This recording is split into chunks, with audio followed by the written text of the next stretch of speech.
Merhaba everyone. Today I'm joining the stage with Annie Maguire. Hey Annie, how are you? Hello, merhaba. Hopefully my Turkish was okay. So good to be here. Thank you for having me. Wow, that sounds good. Merhaba, yeah. So, to introduce a little bit about me, I'm working as a director of SEO at BoostROAS. Here at BoostROAS, my goal is to increase awareness organically, leading and encouraging the team. A side project of ours is weekly SEO, which we had there, Annie Maguire too. We spoke twice there, I guess. And here we are again. So we do them every week on Friday, and we talk about, we communicate about SEO, content marketing, technical SEO, etc. things. So here I am. What about you, Annie? Who are you? Such a great question. Always one I struggle to answer. Who am I? Such an existential question. So I am a conversion copywriter. I help businesses capture and convert more leads. And my specializations are customer research and content strategy. So I take all that research stuff and translate it into high converting copy. Well, content and copywriting, two different things. Yeah, Indeed. but today we are going to talk about some hidden gems when it comes to SEO and content relationship. This is definitely not a battle. It's definitely about tips, tricks, and some really hidden gems. Might be for you or for someone else. All of us wants to create well-written content that would rank first on Google, Yandex, Bing, I don't know, whatever search engines. And SEO is the best way to save your budget through organic search. So speaking of SEO, of course, when it comes to optimizing the website, our goal is to rank for some keywords. But without producing content for it, we can't rank, right? So here it comes my first question to Annie. What is your approach to creating content for landing pages? Yeah, such a great question. And I agree with you. You know, it's like a push and pull of SEO and content. You need both to make it work, to accomplish the goals. So love that idea of, you know, always working hand in hand. So for my process, I start by, you know, identifying the goals and the audience. You know, who is it that we're trying to reach? And what are the goals, the conversion goals that we're trying to accomplish? You know, is it lead capture? Is it getting people to buy a service or a product? Maybe it's education or awareness. You know, there's always some kind of goal attached to the landing page. So once that's established, I move on to research. So that can involve anything from surveying that audience, interviewing them, review mining, you know, going through public reviews for the product or service. And then also maybe even looking at competitor reviews, maybe some competitive analysis. You know, there's a lot of different things you can do to collect research to help inform the architecture of the page as well as the copy. And so once the research is complete, I move into the information architecture phase, which basically is like creating a blueprint of the page from a content perspective. So thinking through, all right, what are the messages that we need to incorporate into the page? What is the hierarchy or the order of those messages? What is the offer? You know, so ironing out all those details before I get into the copywriting phase, which is when I go back to the research, pull some voice of customer data and start populating, or at least using that, you know, sort of research data as inspiration to write the copy for the page. And then, you know, we go into design, we make some tweaks to the copy, and then we launch it and, you know, kind of watch for performance and track conversion and whatever those initial goals are that we set up. That's what we're sort of keeping an eye on for the next, you know, however many number of weeks or months that the campaign or the, you know, page is up for. But, you know, doesn't include necessarily the SEO part of it, like where the keywords are coming from. And oftentimes I'll start weaving those in during the copywriting phase or even during the information architecture phase. But I'm curious to learn about your process. You know, how do you approach tackling the strategy for a landing page from a keyword perspective? Yeah, well, it's something similar to yours. I'm trying to find out what's the service they provide. For example, you provide conversion copywriting. You provide the best architecture for a landing page when it comes to content. Or it could be a product. I would start with understanding business goals, what's their services, what's their product. And then I would need to have some access to their tools, or just to find out from the tools I use. For example, if they have, I would encourage everyone to have Google Search Console. It's a tool, I guess, everyone uses if they are familiar with this kind of things. And Google Search Console provides a lot of data. For example, if I want to look around what kind of keywords that I have, where I have impressions for them, or do I rank for them, I would start to see where are the keywords positioned on Google. If they are not in top 10 or top 3, I would filter them and I will see if there is some potential keywords that can bring me clients or bring me some, I don't know, it could be leads, it could be buy-in, or it could be just visitors to learn something from the website, and it's a branding, for branding, it's pretty cool. But in case a brand don't have Google Search Console and they don't have much data on Google Search Console, then I would use SEMrush. Of course, this additional thing that you can use for keyword research. SEMrush, Ahrefs, and there's too many tools, premium, freemium, or just for free, you can use. So I love Ahrefs actually. And why I love it's because when I search for computer on Google, if I see a page that appears on top 3, I would copy that page and then I will analyze that page on Ahrefs. And I will see there what kind of keywords they get traffic, they get rank, etc. So yeah, that's the best thing you can have while it comes to keyword research. Or something similar you can do on SEMrush. You can search for a lot of keywords in there. You just put a word and you will see thousands of similar keywords. So yeah, the thing is, keyword research is very important if you want to create content. So I guess Annie just said something about those have to make a great architecture for the landing page. Yeah. But what about e-commerce? Because we speak a little bit about informational or navigational keywords. For example, we have Amazon, right? Or Etsy. So when you search for something, they suggest you similar keywords. For example, Star Wars socks, right? If I write this, Amazon will show me a lot of them, a lot of relevant keywords, a lot of products. But of course, you can't export directly on Amazon or Etsy. So you can use some extension plugins or something similar. I use a lot Seller app. There is, I guess, yeah, something like Seller app, which you can use for Amazon. On Etsy, you can use different there's hundreds of plugins or APIs. So yeah. But when it comes to creating landing pages, why do we need them actually? And what are the use cases? What purpose do they serve? Would you like to add something to that? I would, yeah. And before we get to that question, I just wanted to say that thanks for sharing all those great tips about the tools that you use. This is slightly embarrassing, but I did just get my Search Console set up for my website recently, like a couple of days ago.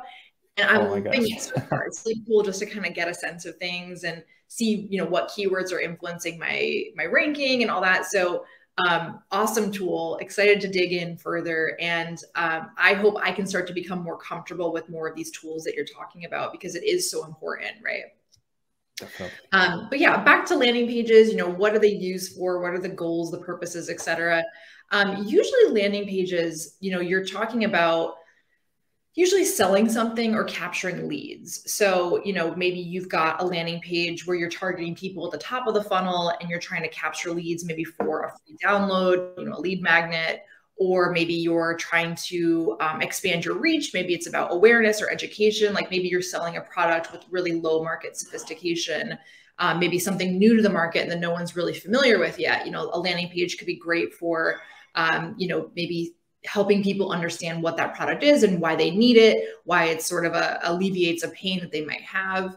But on the other end, maybe you're selling a product or a service and you're driving people there directly from, an ad or from your email list. That's another great opportunity to really speak directly to a specific target audience, using research to communicate with them effectively and then present your offer. Yeah, landing pages usually capture leads, sell something, but there's always kind of like an in-between in terms of use cases or, reasons to use one. Yep. And now, yeah, go ahead. Yeah, I would add, like, Google Search Console really provides a lot of data. So in my understanding, you just implemented it on your website. I guess there is dozens of data you can use for your cases. Yeah. And so, you shared with me, we both kind of exchanged our briefs for landing pages the other day. Like I showed you, how I come up with my, okay, here's what we know about the target audience. You showed me this interesting content brief. And I'm curious, first, like, how do you put that brief together? I know you kind of talked us through some of the tools, but I'm also curious to know, like, how do you direct someone like me to know, okay, how many times I need to incorporate this keyword, where should it appear throughout the page, that sort of thing? Well, that's a great question. And I guess we have not too much time for that, but I would start with a template which I created and I still use for almost 2 years. I still believe that we need to create these content briefs manually. I don't believe too much in AI tools, but I know there is Chris in this summit too, which will cover actually something AI-powered content marketing. It's a tool. So, but when it comes to creating brief, I would start with find out keyword opportunities, what kind of keywords we need to rank for. For example, if they have seasonality, if they have product for Christmas, I would start to create a landing page for that and tons of blog posts. Because if you write blog posts for their main category or campaign, you can internally link to that page. And this is a big signal for Google when it comes to indexing, crawling and indexing the website in a fast way and actually have the relationship with those pages. And you have more similarity when it comes to that kind of seasonality content. For example, if you have gifts for Christmas, then you can be relative for Google, and Google will show your results on organic search. So seasonal content is important, but also I would like to know what's the trends. There is Google Trends, but also in additional, I use with Glimpse. There is an extension for Google Chrome, which in additional of Google Trends insights, they provide some relevant topics which we can provide for the brief also. So in my brief, I include the main keyword and what kind of related keywords we can include in that brief. For example, if I write about traveling to Kyiv, which is a very common thing at the moment, I would include ticket prices. I would include where to go, what kind of cinema is there, or what kind of places we can go and just walk or to drink some coffee, or I don't know, dozens of things which I want to include in just one brief. And I might want to create a really comprehensive content or a tiny content. It depends on what kind of intent users have. If I want to, I don't know, to read a recipe, I would look on the phone, right? I'm at the kitchen, and I just want to find out what's the steps to make sushi, right? So if I want to make California Tobacco or something like that, I would like to, first step, that, rice. Second step, blah, blah, blah, you know? So I don't want to read a very long story about how to make sushi, what's the history of sushi, do Japanese or is that Chinese or something like that. So yeah, the user intent is very important. Search intent is very important when it comes to if you want to create a brief. So it doesn't need to have an exact word count. There is no like exact 1,000 keywords this content should have or something like that. So also, every keyword should have an intent. For example, if I want to have a keyword which is ticket prices, I would like to know just prices. So I would include, for the content writers or copywriters, I would include some intent. What do they need to include for this keyword? For example, one paragraph, and under that, we want to have some prices and then some links to the official or government website, if it's about ticket prices. So yeah, I have internal linking opportunities. If I have a related content for the keywords of that content, I would like to include some internal links. So also users will click them, and Google will also crawl too. So that's kind of what I do when it comes to content brief. Yeah, I find the intent part really interesting. I mean, is it just like your experience that sort of guides you in knowing how to choose based on intent, or do you feel like you maybe learn something along the way to point you in the right direction? Well, another good question. Content brief is not something you will complete it in 1 hour. If I want a really comprehensive result from copywriter or content writer, I would create it in maximum, I don't know, 2 days. Yeah, It takes 2 days usually when it's comprehensive, because I need to research a lot. I need to see on Google what kind of result is there. I need to see competitors. The competitors have the same content. And when it comes to them, I would go to Google and would search for site, and then their web page, domain.com, I don't know, anniemaguire.com. And then I would include a keyword. For example, Star Wars conversion copywriting, right? So if I want to create content related to this keyword, then I would search if anniemaguire.com have this this kind of content, right? Yeah, usually it's about researching a lot, and after understanding what's the product, what's the service, what kind of thing we want to cover, if it's an infographic, or it should be a video, or it should be something like a list, then I will understand that, and then I will create this brief. Yeah, that's kind of like this. Well, also I want to ask you something. What are some content marketing tactics every brand should be doing? Yeah, it's such a great question. And, I think if you were to speak with a content marketing specialist versus a copywriter, they might have different answers to this question. But from my perspective as a copywriter, I think customer research is something every brand should be doing, because that can inform things like content marketing. So, what kind of blog post should I be writing about, or what kind of pages should I be creating on the site, or what is the right architecture of my navigation to make sure that people can find the information that they're looking for. So I think customer research is a big one.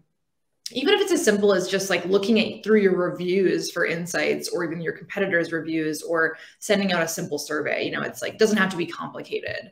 I think, with that, more of like a research-driven content strategy. So using those research insights to actually inform, everything from what you're creating for your blog content, to your website content, to what's in your ads, to what's in your emails, your social media content. It's all connected. I always like to tell people that it's like the research is like the barrier reef, right? And then there's all these little things kind of coming off of it: your website, your email, your social, and like it's all informed by that sort of main central hub. So that's another thing. I always, conversion copywriting is a big one too, is taking, again, research to inform the actual words that are on your site, or the words you're using in your content, whatever piece of content it is, blog, social, email. I think another one is email capture, right? Like making sure that you're building a list, capturing the right people to, who are interested in the kind of content or the product or the service that you're selling. That's a big one. I think, and it may seem obvious to a lot of content marketers, but you'd be surprised how many times I work with businesses and they don't have a way to capture leads. So it's a big one for sure. And then of course, simple things like blogging. Obviously blogging or social media doesn't make sense for every single brand. But usually there's at least one, either blogging or social or both, that work for every business. Maybe you don't want to be on every single channel, but finding the right channels that work for you, the audience that you're trying to target, the kind of content you're able to create. I think those are just some sort of low-hanging fruit things that every business would, do better if they invested a little bit of time and maybe money into. Yeah. And do you feel like there's SEO things that every company should be doing, that low-hanging fruit sort of thing? Well, I think every company should do SEO. It's not a promotion. Right. It's not a promotional, but it's really easy when you got something, an idea. For example, if you have a long-term strategy for a company, you need to create a list for them, and you need to take actions for that. It's not something like you pay to Google for get rank first on Google Ads, on just ads results or paid results. I don't know how they tell to that. But you just create something on your own website. For example, I have my own website, and if I want to rank for a keyword, I would do my best for that. And I do this. I don't pay for this. I just write something and I just appear for a keyword, or I don't know. If I don't appear, I won't go to that kind of very popular topic. I would go to a long-term keywords, long-tail keywords, sorry. Yeah, so every company can do SEO, but not every company should do the same strategies. For example, if Canva do have, I don't know, they have really good templates for making design. I guess you know about Canva. Oh, yeah. They create some landing pages, create templates, I don't know, colors, graphs in if I remember correctly. Yeah, and you don't need to do the same. You don't need to compete with that kind of big, huge competitor. You just need to start by small steps, and then you will cover something good in the meantime. You need to be patient when it comes to SEO. Every company should be patient if they hire in-house or if they hire an agency, SEO agency. So yeah, it is a long-term thing, right? Like sometimes articles that I wrote 5 years ago, just start to get picked up a few years later, and it's like, where's all this traffic coming from? Oh, right, that thing I wrote 3-5 years ago is starting to rank. Yeah, it's kind of like if you write something evergreen, which is not for just for a period, of course it would be like a movie. If I want to watch, sometimes I want to watch old movies, for example. They never end. Like they are still there. You can buy them, you can watch them. It's something like this kind of when this kind of situation when you get traffic for really old content. Yeah. Especially for the topics that are based on history or based on some, I don't know, regarding people. Yeah. Sure. Something. Yeah. And what about technical part? We didn't cover something about tools. Do you use some tools when it comes to analyze the audience? Because in SEO and in content parts, content marketing parts, researching for the right audience is really tough when it comes to a huge company or medium-sized company. So yeah, how do you analyze this audience?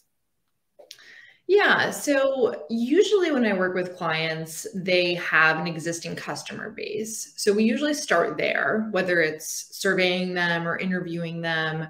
That's kind of the first part. And then there's also other kind of tools you can use, like maybe you want to add a poll to your website to learn more about visitors, for example. Or maybe you're looking at Google Analytics to better understand what kind of content your audience is gravitating toward. What are the top pages, for example? What are the demographics? What devices are people using to visit the site? Or where are they coming from? Referral sources. So all those things are important to help you figure out what kind of content you should be creating on your site. Obviously, SEO is important too. And, again, if I have an existing company with an existing base website, heat mapping is another thing to look at, understanding how people are engaging with the site. So, something like Hotjar can be helpful. They also offer visitor recordings that can be, sort of useful from a usability standpoint. So there's lots of different tools out there that can be used from a research standpoint if you have an existing audience. But if you don't have an existing audience or, product company, you're kind of starting from scratch, you can still, you don't necessarily have to even use tools that you're paying for. I mean, yeah, maybe you could use like a paid survey tool or something, but it's sort of the same. Like you're surveying, maybe not your existing customer base, but people within your target audience, or interviewing them, or, maybe doing some competitive research or audits, that sort of thing. Review mining, that can be really helpful when you're starting from zero. And, in terms of finding those customers, there's a lot of different ways you can do it, but I usually recommend my clients, start with your own network. Are there people that or people who know other people that are within the target audience that you can start researching? Or even just going into public forums like Quora or Reddit, or, just general internet searches, looking at social media comments. It's certainly time consuming and can be laborious, but it's definitely worth it to get the insights so you feel more confident. And, the process is a lot easier coming from, okay, here's some research. What do I do with it? Right? How do I use it? What kind of content and copy should I be using? So it's all sort of connected through that whole process. I totally agree with you, especially with the part of analyzing heat map. I used to be really good at Yandex Metrica when I used my personal blog a lot. And I try to understand, do my visitors really read that content? And I learned a lot about writing there. I learned a lot about how to take their attention to the content I just published. So not every time SEO is based on specific topics. You just need to understand what users does in your website. So if you understand that, also Google will get you what you deserve.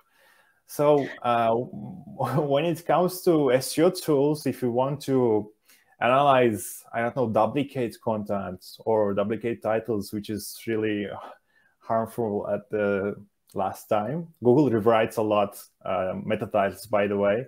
You write something, but Google rewrite it on search results. So I would use Screaming Frog for that.